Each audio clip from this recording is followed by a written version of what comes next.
pero bueno, los consideramos aquí en algunos textos, incluso vienen en el apartado de fármacos,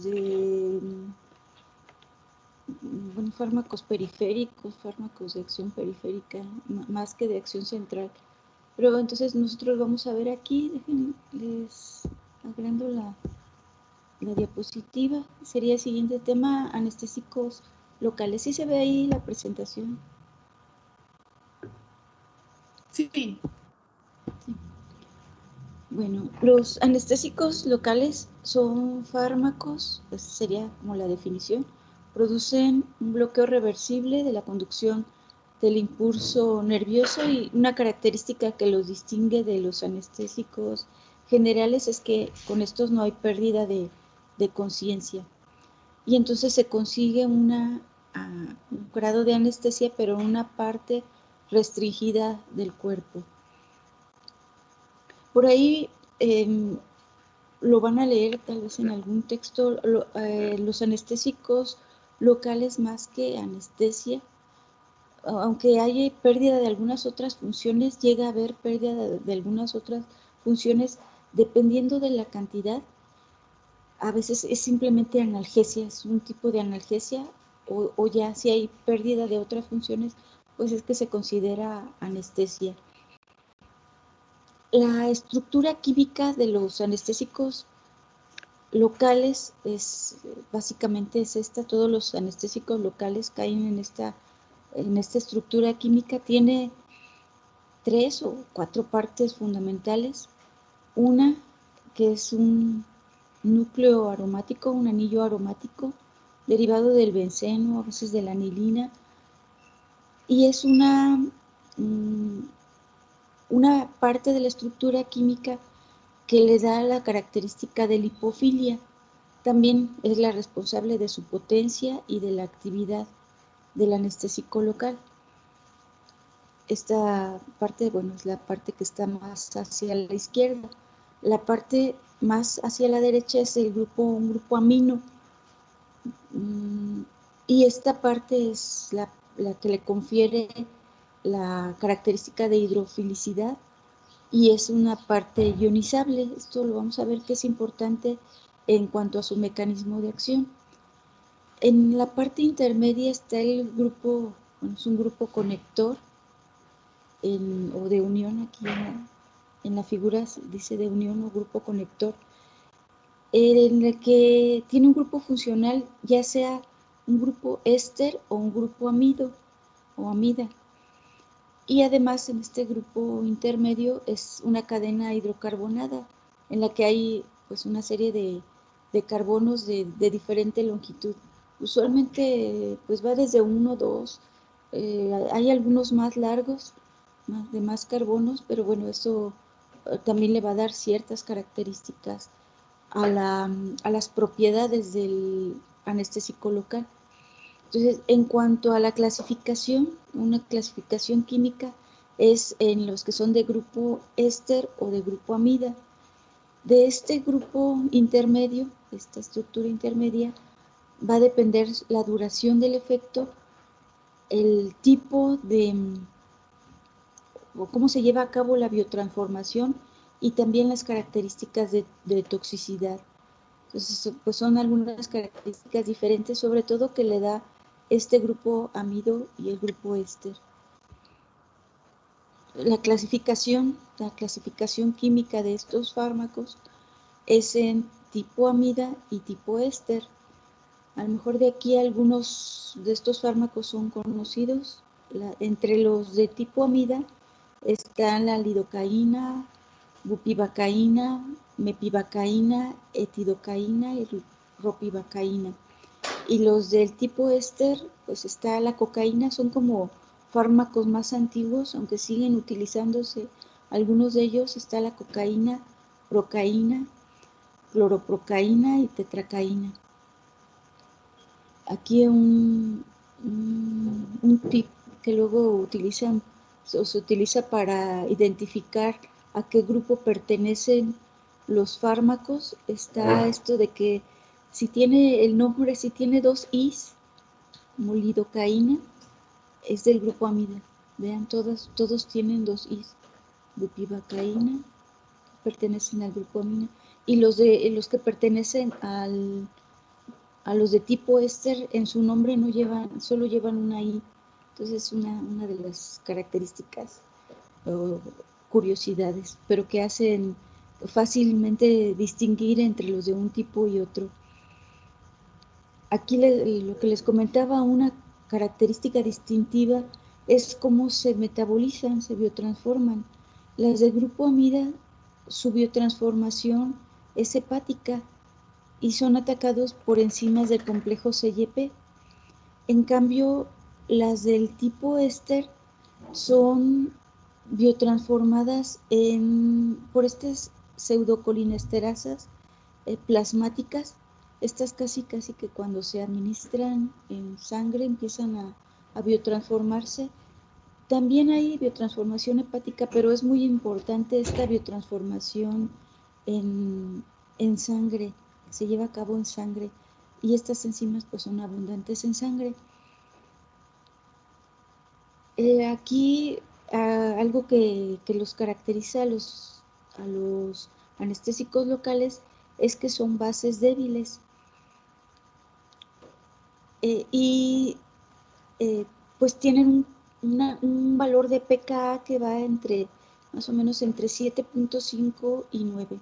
Usualmente pues es un pKa más alto que el pH de los tejidos, está pues más abajo, alrededor, muy cercano a 7. Entonces, entre mayor sea el pKa, el valor o el tiempo de latencia va a ser también eh, mayor. El tiempo de latencia es el tiempo desde que tarda en hacer efecto, desde que se administra hasta que se nota el efecto del anestésico local. Entonces, esto pues depende y tiene que ver con el mecanismo de acción que ahora vamos a explicar. Entonces, el mecanismo de acción, de hecho, van a encontrar a lo mejor alguna ahí divergencia, pero en realidad este mecanismo de acción que voy a describir a continuación es el más aceptado y es en el que como que más autores o más investigadores coinciden de que es el mecanismo de acción que se lleva a cabo por los anestésicos locales. Pues como les comentaba, los anestésicos locales bloquean este impulso nervioso. Entonces tenemos una neurona que va a conducir el impulso nervioso a través de su axón, en donde hay canales iónicos dependientes de voltaje que se abren y cierran al detectar este cambio en el voltaje.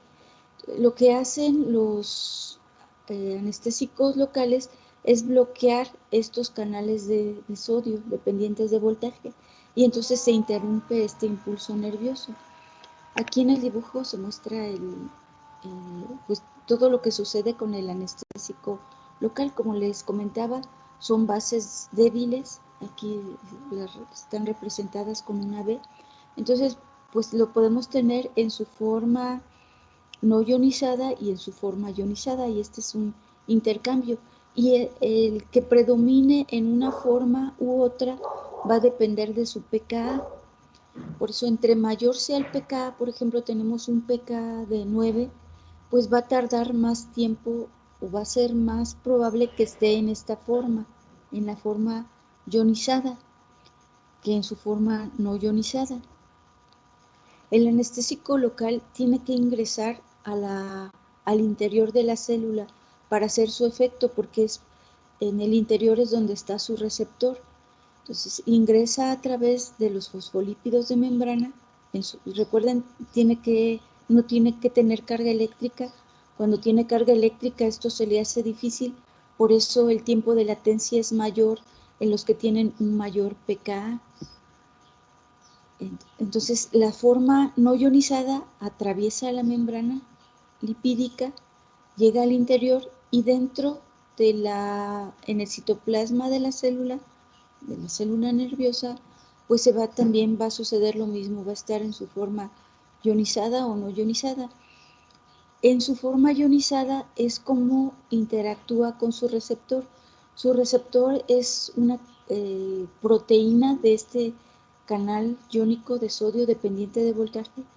Está en la cara interna y en la parte interior de bueno, más próximo a la parte interior, y entonces es donde se tiene que pegar. Ahora se pega ahí y entonces es cuando bloquea el flujo de sodio y este impulso eléctrico. Entonces ahora el sodio no puede ingresar a la célula y se interrumpe el impulso eléctrico.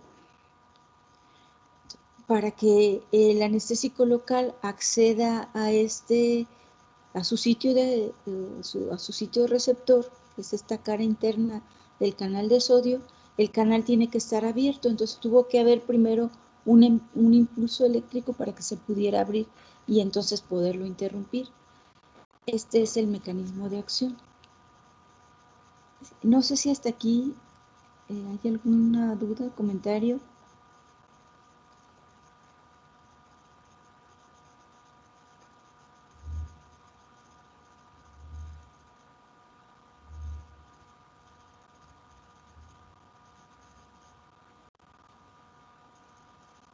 Yo tengo una duda.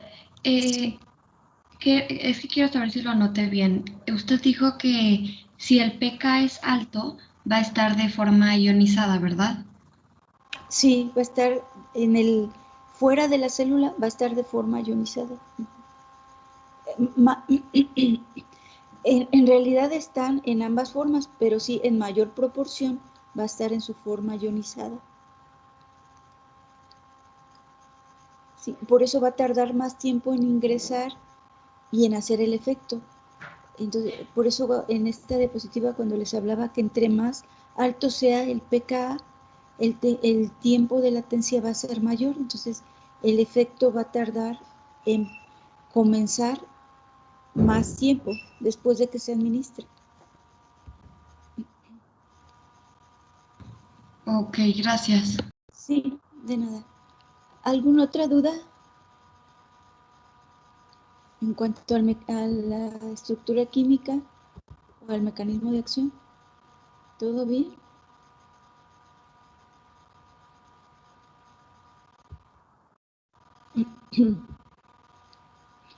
Doctora, dijo que Sí. nada más en forma ionizada se pegaba al receptor.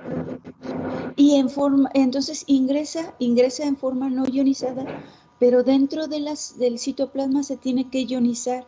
Y entonces la forma ionizada es la que interactúa con el receptor. Entonces sí es muy importante esto de que es una base débil, el pKa de que se ioniza, afuera no debe estar ionizado, pero adentro sí debe estar ionizado para que pueda interactuar con su receptor. ¿Sí? Sí, gracias. De nada. Maestra, Sí. bueno, al menos en lo que veo, o sea, una vez que ya está fuera, bueno, que se sale de manera ionizada, se vuelve a perder ese ion para volver a entrar, como que queda en un ciclo. Ah, no, más bien, a ver, por ejemplo, se administra, aquí tenemos una célula nerviosa, que sería esta, y está la membrana de la célula nerviosa. Aquí están los canales iónicos dependientes de voltaje que están aquí a lo largo de todo el axón. Necesitan estarse abriendo y cerrando para que se dé este impulso nervioso. Se administra y el anestésico local queda fuera de la célula. Necesita, si esta sería la parte extracelular, va a estar convirtiéndose, ionizándose. Si vemos la estructura química, les decía, esta parte es la ionizable, entonces aquí lo que sucede es que pierde parte de la molécula para que se convierta en un catión. Entonces, esta estructura, esta parte de la molécula queda positiva. ¿Sí? Y perdió, por ejemplo, 1H. Perdió 1H y entonces esta parte queda positiva. y se están interconvirtiendo, lo gana y lo pierde. Cuando está completo, cuando no está ionizado, es que puede ingresar. Y ahora acá va a suceder lo mismo, la molécula pierde una parte o la gana, y entonces está positiva o está negativa, pero es la misma molécula, simplemente se está ionizando o no ionizando. ¿Sí? Entonces, sí, aquí lo que sucede es que para que se ionice gana un protón, queda toda esta más el protón, o pierde el protón. Sí, aquí está dibujado nada más como V. Entonces aquí gana un protón y está positivo, lo pierde y está sin carga eléctrica. Sin carga eléctrica va a ingresar y adentro puede suceder lo mismo. Sí, y entonces gana el protón y está ionizado, es un cation que se puede asociar. Es que me pareció como que la pregunta iba en función a que se elimina. Entonces el anestésico se administró aquí y ingresó a la célula, ¿sí? En la región intracelular, se pegó y va a ejercer su acción de inhibir el impulso eléctrico. Lo que viene a continuación de la eliminación del fármaco, ya sea de esta parte o del interior, tiene que ver con las enzimas. Entonces va a pasar, por ejemplo, va a pasar a la circulación sanguínea. Si es un éster, ahí mismo se va a eliminar por acción enzimática. Si es una amida, va a pasar y va a llegar al hígado y es donde se va a metabolizar. Sí, no sé si te contesté. Sí, pero mi duda es más, por ejemplo, ya que está en el receptor ejerciendo su efecto, de ahí cómo sale para que Es regrese a la circulación. la circulación. Sí, de aquí sí, esta asociación, recuerden, para la mayoría de los fármacos y para los anestésicos locales es una asociación reversible. Y de hecho es una característica muy importante de los anestésicos locales porque la principal función es que se interrumpa este impulso nervioso pero de manera reversible. Entonces sí se asocia y se disocia. Entonces, en cuanto se disocie, pues esto se puede reconvertir y sí, efectivamente, este transporte a través de la membrana es en ambas direcciones. Aquí lo que les comenté era como para que llegara a su receptor, pero sí va a suceder lo mismo. Entonces, lo tenemos en forma ionizada para que pueda unirse a su receptor, pero se va a poder convertir a su forma no ionizada para que pueda regresar. Este movimiento es en ambas direcciones. Entonces, regresa nuevamente al espacio extracelular y de aquí pues es reabsorbido o llevado a la circulación sanguínea para, para ser eliminado, ya sea por biotransformación en plasma o biotransformación hepática, dependiendo del tipo de anestésico de que se trate. No sé si ahora sí Ok, contesté. sí, ya quedó. Gracias. De nada. ¿Alguna otra pregunta, duda?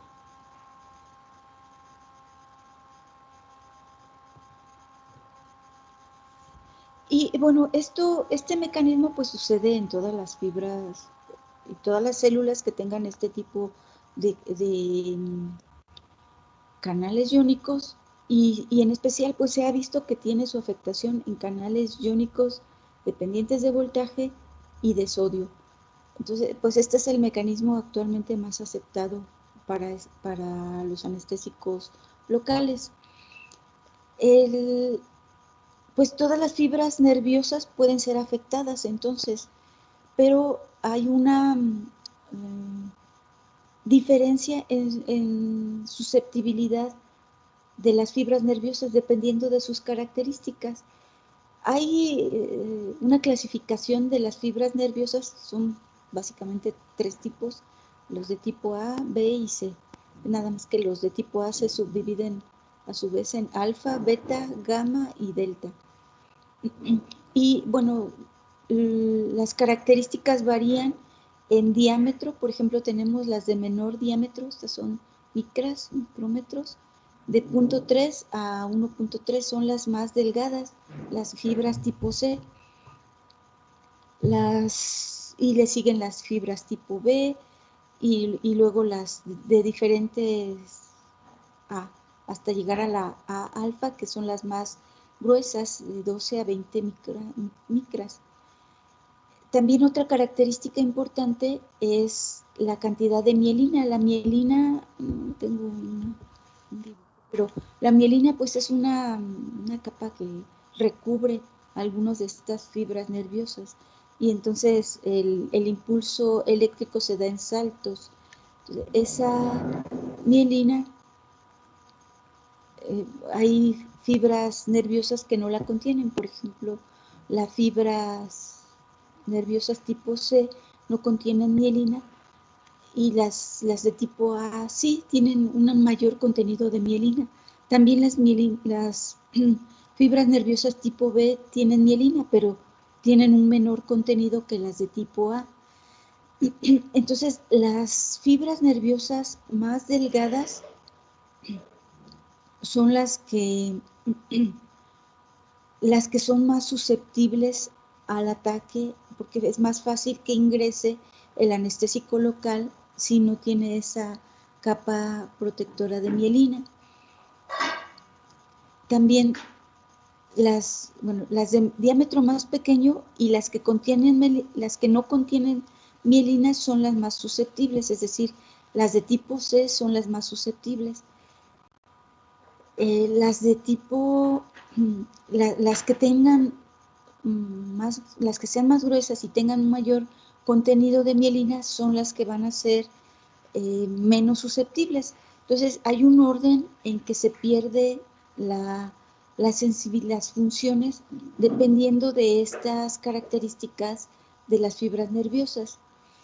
Sí, aquí, por ejemplo, en esta tabla se muestra el diámetro, el contenido de mielina y la función que llevan a cabo. Por ejemplo, las fibras tipo C son las más delgadas, no tienen mielina y conducen, su función es conducir estímulos dolorosos y de temperatura. Son de las primeras fibras que se pierde su sensibilidad por esta susceptibilidad y por sus características. Son más susceptibles a la acción del anestésico local. Y así, pues, cada una va perdiéndose en este orden estas funciones. Bueno, también las fibras tipo C son las que conducen dolor y temperatura, y también las A delta también conducen ese mismo tipo de estímulos. Entonces, pues hay un orden de pérdida de sensibilidad. Esta es una secuencia, por ejemplo, de las primeras funciones que se pierden son estas fibras son del sistema nervioso autónomo y producen vasoconstricción. Entonces, es una de las primeras funciones que se pierde. Entonces, se produce, aquí debió decir vasoconstricción, porque la mayoría de los anestésicos locales producen vasodilatación, y eso es por acción en estas fibras autónomas. Aquí voy a cambiar, es vasoconstricción. Enseguida, pues el dolor, de hecho, primero se pierde la percepción del dolor por acción en fibras tipo C y ya después por acción en fibras tipo A delta. También la temperatura, pues son las mismas fibras, aunque se pierde primero la sensibilidad al dolor que a la temperatura. También hay otras funciones que se van perdiendo, aquí la propiocepción, que es esta percepción de nuestro cuerpo sin tener que tocarlo o verlo o visualizarlo. Sabemos que está ahí. No sé si les ha tocado que les administren anestésico general, por ejemplo, o en una extracción de muela, se pierde la sensibilidad, pero aparte se siente como si como si esa parte del cuerpo no fuera nuestra, se siente como si fuera de plástico. Es esa propiocepción, se pierde la capacidad de sentir partes de nuestro cuerpo como propias. También hay otras funciones que se van perdiendo, por ejemplo, la percepción al tacto, ¿sí? No solamente al dolor, sino al tacto, a la presión profunda, y finalmente, que son de las últimas funciones que se pierden, es a las funciones motoras. Depende de la cantidad, depende incluso de la vía más bien de la técnica de administración que ahorita vamos a mencionar, que se pierden diferentes funciones y hay un orden en la pérdida de funciones. Por ejemplo, también hay algunas, por ejemplo, si se administra directamente en la lengua, también hay una pérdida un orden en la pérdida de los sabores. Se van perdiendo en diferente orden. Y es por estas características de las fibras nerviosas. No sé si esto quedó claro.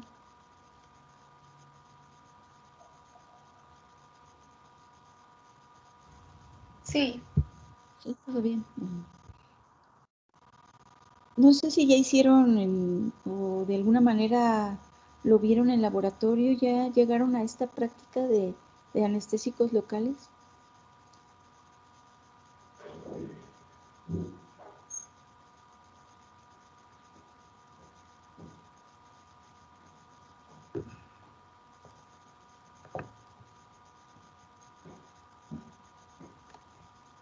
Creo que todavía no. Todavía no. ¿Cómo en qué van en laboratorio? ¿Cuál fue la práctica que hicieron? Estamos haciendo una de una curva dosis-efecto. Dosis efecto. Yo creo que también pronto la van a ver. Pues en el laboratorio, cuando lo hacemos directamente en el laboratorio, se administra en algunos voluntarios el anestésico local, y se va viendo cómo se va perdiendo estas funciones. Y luego el orden de recuperación también es en sentido inverso.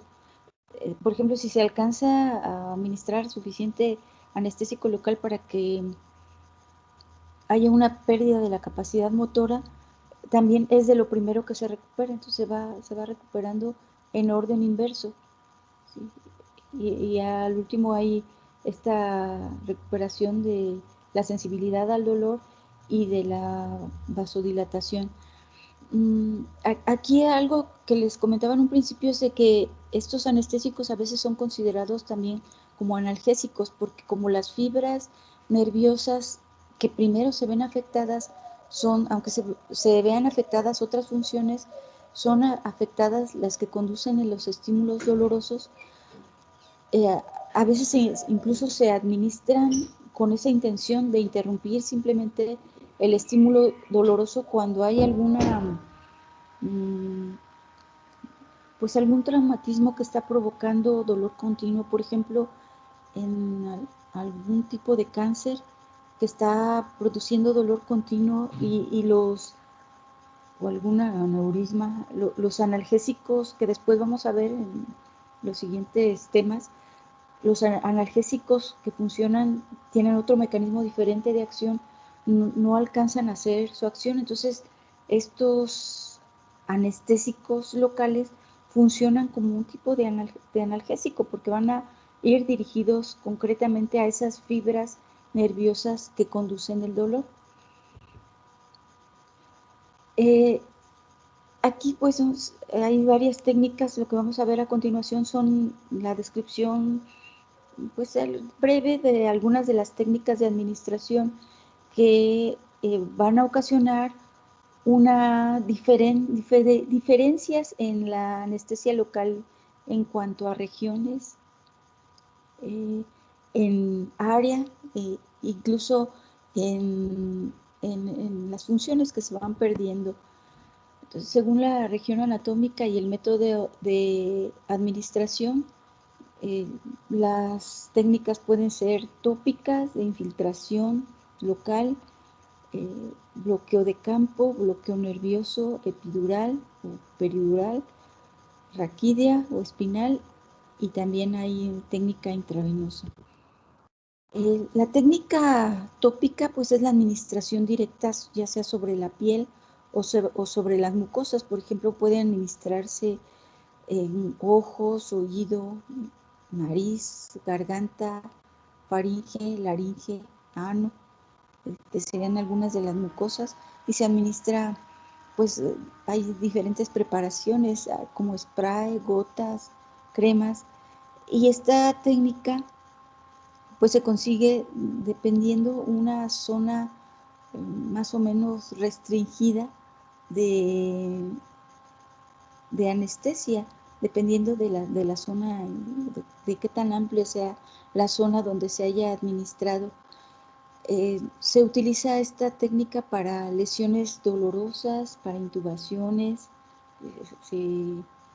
Ya habíamos hablado de cómo en otro tema, los bloqueadores neuromusculares que ayudan a la intubación o a la aplicación de cánulas. Aquí también los anestésicos locales cumplen una función parecida. Y bueno, sobre todo de estos de aplicación local, pues si hay una pérdida de sensibilidad, incluso llega a haber esta pérdida motora, y hay una facilidad para colocar estos tubos, estas cánulas, y hacer broncoscopías. También, bueno, es muy utilizada en procesos dentales, sobre todo al inicio. Se embeben torundas con anestésico local y se aplica incluso como previo a una anestésica por infiltración, cuando se va a hacer ya una inyección de anestésico, pero para evitar el dolor del piquete se puede utilizar este tipo de anestésicos o esta técnica en procesos dentales. También se puede aplicar como en quemaduras. Aquí en esta fotografía pues es algo de lo que está haciendo. Y bueno, se aplica sobre todo el área de quemaduras para evitar el dolor, para evitar la conducción del dolor. Y en cualquier lesión dolorosa. En ano, bueno, les comentaba, bueno, también para interrumpir el dolor en caso de hemorroides o algunas otras lesiones que pueda haber, fisuras en ano. Estos son algunos de los anestésicos que se utilizan como por vía tópica. Vamos a ver que la lidocaína es una constante, es casi de los anestésicos locales más utilizados, más comunes. La cocaína, aquí todavía la acomodo aquí en esta diapositiva, fue de los primeros anestésicos locales que se utilizaron. La planta de la coca la utilizaban incluso para hacer estas intervenciones locales, masticaban hojas de coca, que contiene cocaína y es un anestésico local. Ahorita de lo que les comentaba de que los anestésicos poseen esta como acción a nivel del sistema nervioso autónomo y producen vasodilatación, la cocaína no. La cocaína al contrario es un vasoconstrictor, tiene acciones en otros receptores, y además de ser un anestésico local es también un vasoconstrictor por sí mismo la cocaína. La cocaína ha caído en desuso actualmente. Este es natural, es un anestésico local natural, pero ya actualmente todos los demás son sintéticos o semisintéticos. Y bueno, tienen ventajas porque la cocaína además ha caído en desuso porque pues, también se crea tolerancia y dependencia mucho más rápido, y además tiene acciones en sistema nervioso central más evidentes que los otros anestésicos locales.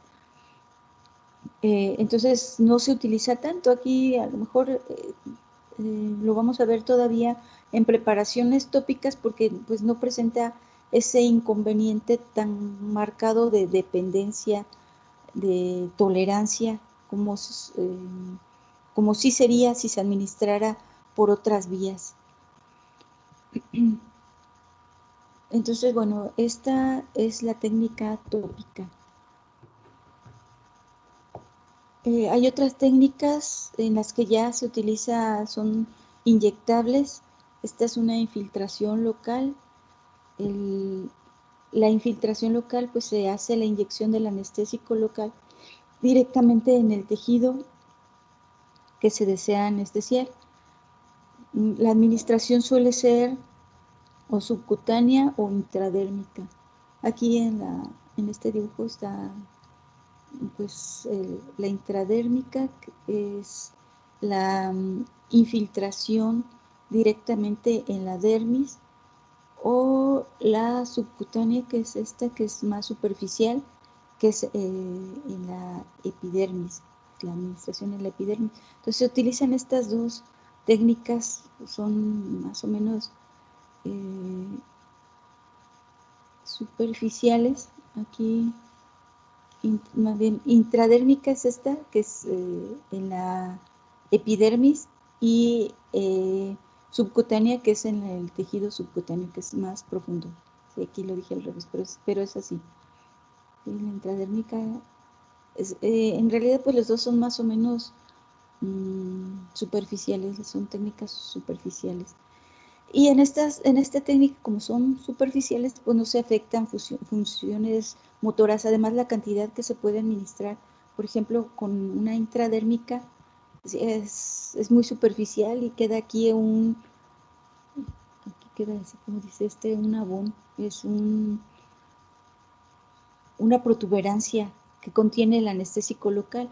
Entonces, las cantidades que se pueden administrar por vía intradérmica son muy pequeñas. Entonces, no alcanza a afectar otras funciones motoras por esas mínimas cantidades que se administran. Se utiliza para incisiones pequeñas, extirpaciones, bordear cicatrices, incluso para cirugía plástica. Estos son algunos de los anestésicos locales más utilizados en estas situaciones, aunque pues ya ahorita hay, incluso la lista es amplia, hay varios anestésicos que pueden ser utilizados. Usualmente se utilizan más los de tipo amida, más que los de tipo éster, ya en estas situaciones. ¿Hasta aquí alguna duda? ¿Comentario?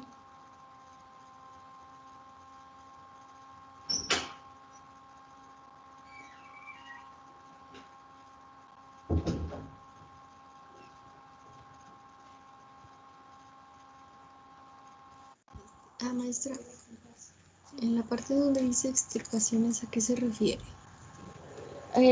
Por ejemplo, a extirpación de algo que esté sobre la piel. Sobre todo se utilizan en la piel. Por ejemplo, un lunar o, o incluso una cicatriz. Si se va a hacer, a quitar una cicatriz para hacerla más estética. Es como extirpación de este tipo, de algún tipo de protuberancia que está sobre todo en la piel. ¿Sí? Aquí faltaría sus extirpaciones. ¿Sí? Un lunar grande, un mezquino, ¿sí? O una cicatriz, ese tipo de extirpaciones. Ok, muy bien. Muchas gracias. De nada. En el bloqueo de campo, esta también es una infiltración, también se hace la inyección del, del anestésico. Se utiliza también subcutáneas o intradérmicas, pero son varios piquetes, son varias infiltraciones. Usualmente se usa como de manera simétrica estas infiltraciones. Así aquí incluso están representadas todas porque se infiltra en diferentes direcciones, pero de manera simétrica.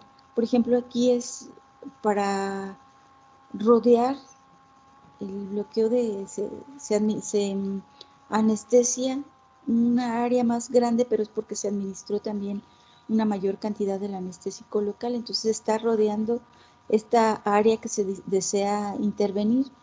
Aquí también puede ser una quemadura amplia, o si se va a hacer pues una extirpación de un tumor, no sé, algo más grande,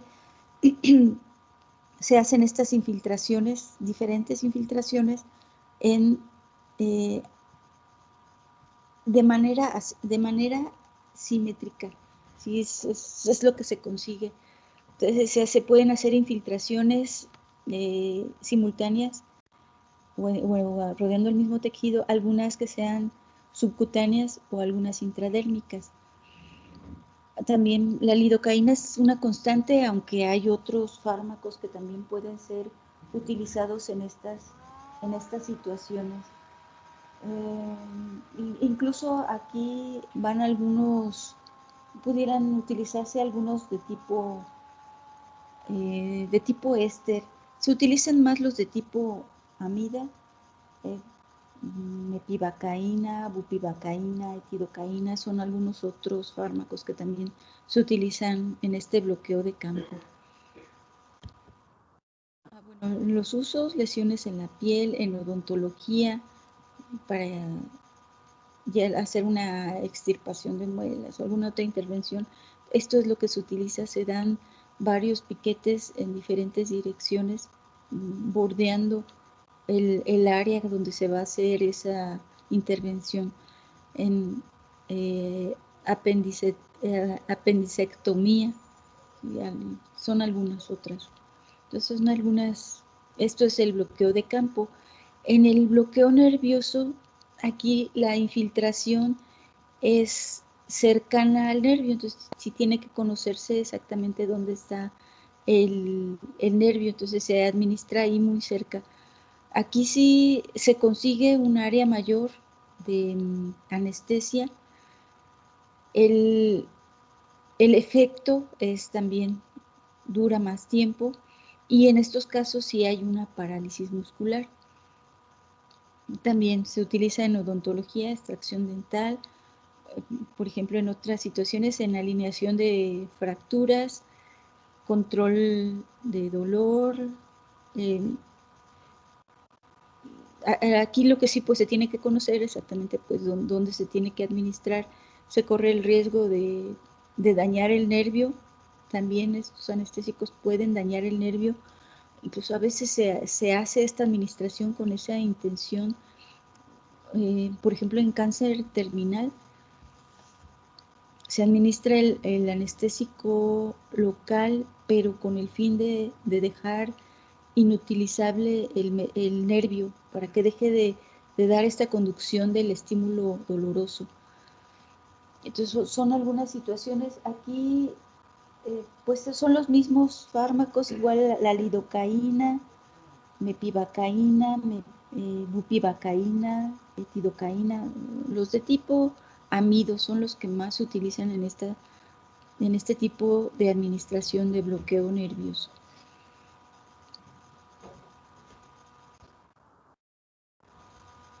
Esta es otra administración, la espinal o raquídea.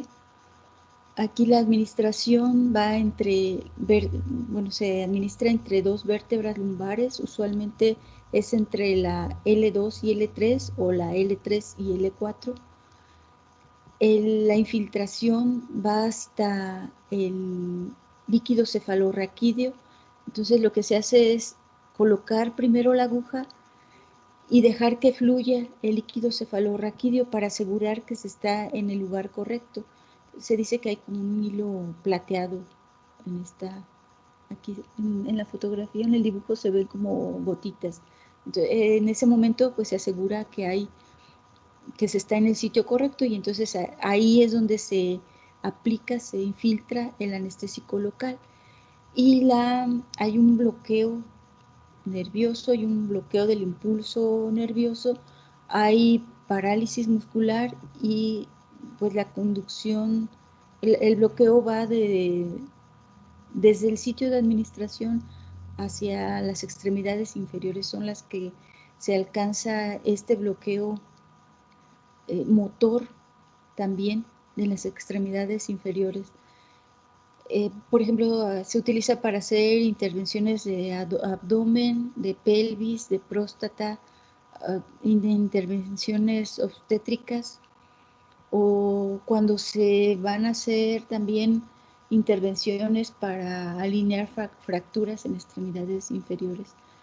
Esta es la espinal o raquídea, y hay otra que también se administra en las vértebras. Esta es a nivel torácico, a nivel lumbar o sacro. Esta es más superficial. Bueno, aquí está la aguja, llega solamente al espacio epidural, pues no tiene que alcanzar, sería este espacio. Aquí se infiltra, se aplica el anestésico local. Igual se consigue un bloqueo motor, también no hay, hay una pérdida de la capacidad de movimiento, y bueno, y todas las otras funciones. También es desde el sitio de aplicación hacia abajo donde se da este bloqueo, parálisis muscular temporal. Esta pues también se utiliza las aplicaciones son similares, incluso en obstetricia. Sí, hay anestesiólogos que prefieren hacer una aplicación espinal o raquídea y otros que la prefieren hacer epidural. Y, pues y aquí pues más depende, ahí todavía debate de cuál es mejor, pero si se hace una buena aplicación de cualquiera de las dos, pues las dos son funcionales. Entonces, estas son algunas de las técnicas de administración. Estas pues son a nivel torácico. Y hay otra técnica de administración que es la administración intravenosa. Esta se administra pues en situaciones especiales.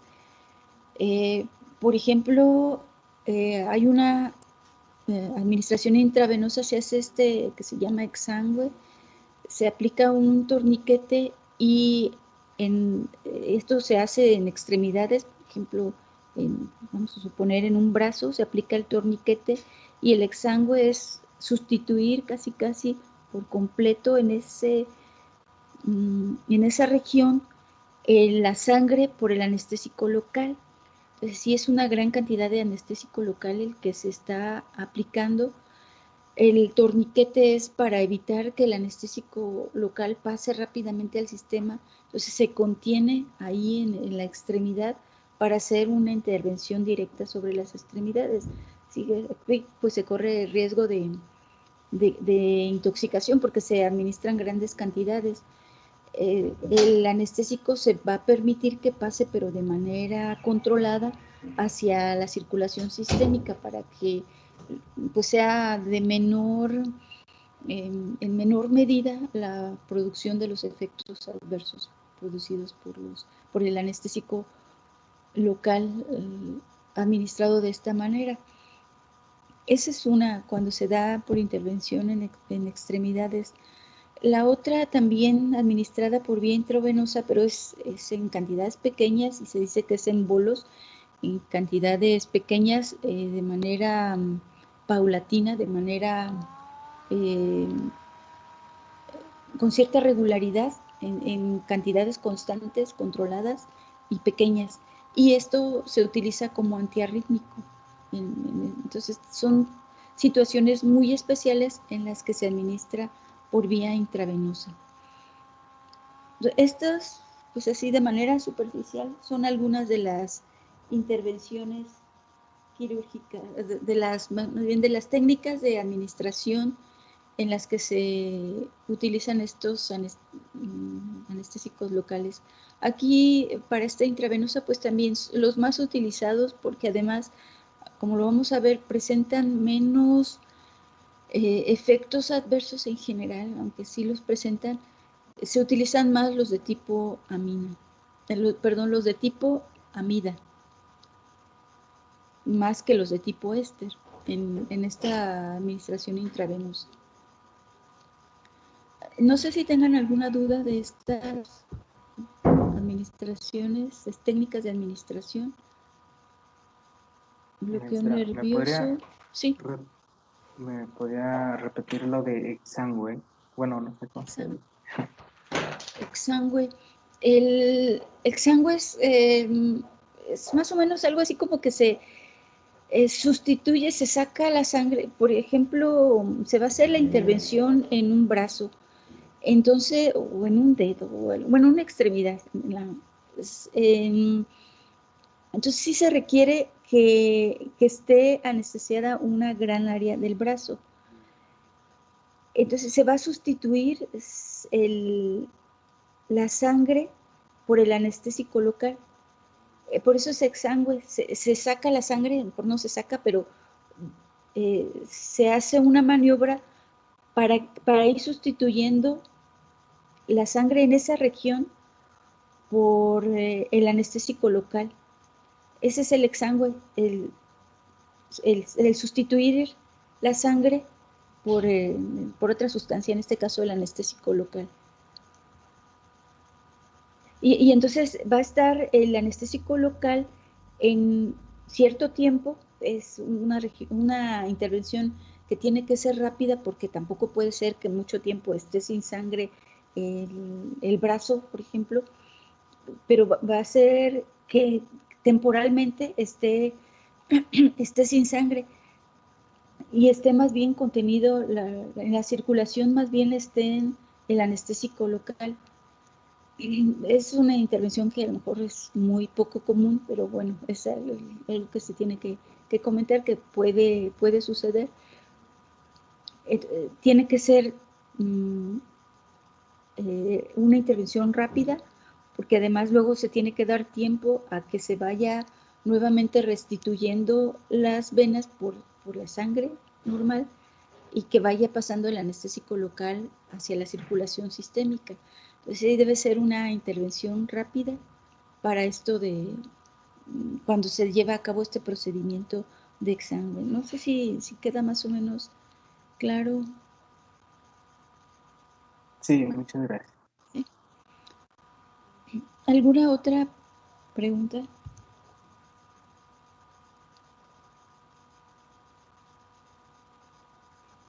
Bueno, yo otra vez, nada más Sí. son unas preguntillas muy feas.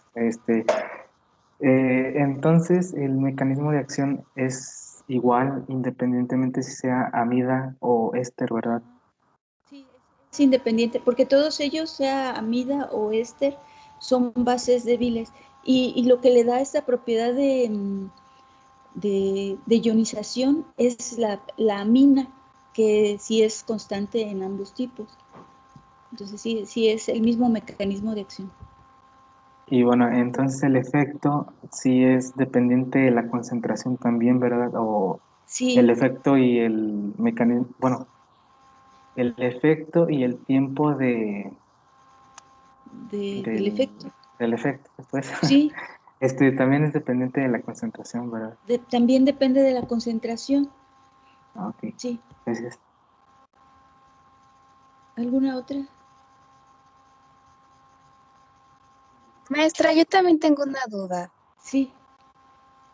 En el caso de anestésicos que son, por ejemplo, el epidural, que es, bueno, que tiene como uso obstétrico, de alguna manera no podría como comprometer, pues sí, la contracción del útero y con ello, pues la salida del producto, pues en parto natural o algo así.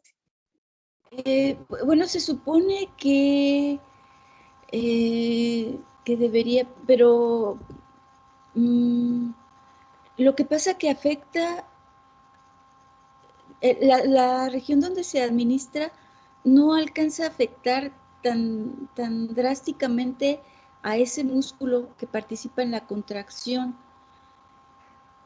Entonces, por eso, a veces sí hay tal relajación que luego se interrumpe y luego tienen que estarle ayudando a dar las contracciones, pero no sucede, al menos administrado correctamente estos fármacos, no debieran alcanzar a afectar a esos músculos. Entonces se ven más bien afectados como que de la cadera, las piernas, son los que se ven más afectados y se continúa dándose las contracciones uterinas. Ah, bueno, gracias, doctora. De nada, de nada. ¿Alguna otra?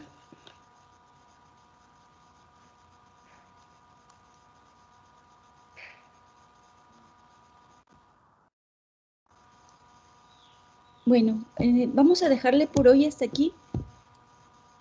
Y pues sí, no sé si no tiene ninguna otra duda, mañana continuamos para terminar ya con anestésicos locales y comenzar con el siguiente tema. Muchas gracias.